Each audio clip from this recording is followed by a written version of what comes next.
네, 앞서 보신 것처럼 여러 가지 시사점이 많은 선거였는데요. 이번 대통령 선거 전 과정을 취재한 조창래 기자와 함께 이번 대선 결과 좀 더 자세하게 들여다보겠습니다. 우선 시민들의 투표 열기가 상당히 높았던 것으로 나타났죠. 네, 그렇습니다.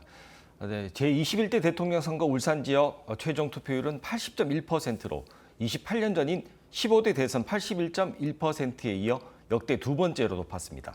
지역별로는 북구가 81.1%로 가장 높았고 울주군은 79.2%로 가장 낮았지만 지역별 큰 편차는 눈에 띄지 않았습니다.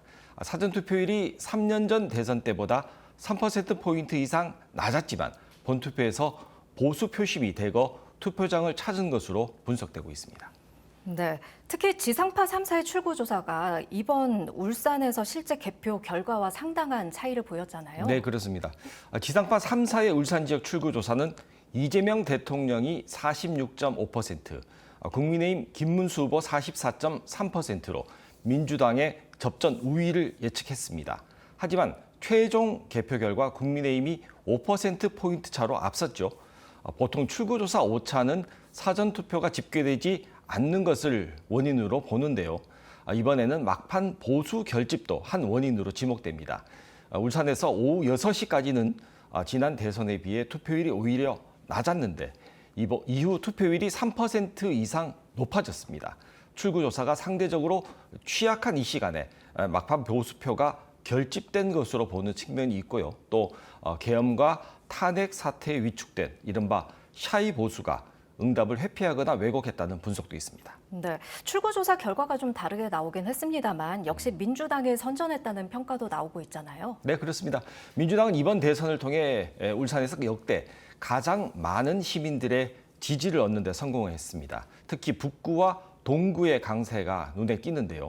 지난 20대 대선에서 동구는 국민의힘이 우세했고 북구는 접전 양상이었습니다. 하지만 이번에는 두 지역에서 모두 6에서 8% 앞선 것으로 나타났는데요. 이런 표심이 내년 지방선거에까지 이어질지 두 정당이 눈여겨볼 것으로 꼽히고 있습니다. 네, 말씀하신 것처럼 이제 지방선거가 또 1년여 앞으로 다가왔는데 각 정당의 울산 선대위는 이번 선거 결과를 어떻게 분석하고 있습니까?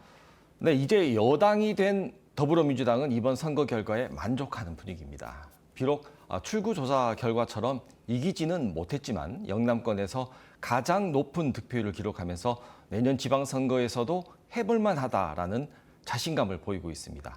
반대로 국민의힘은 겨우 체면치레만 했다라고 볼 수 있겠는데요.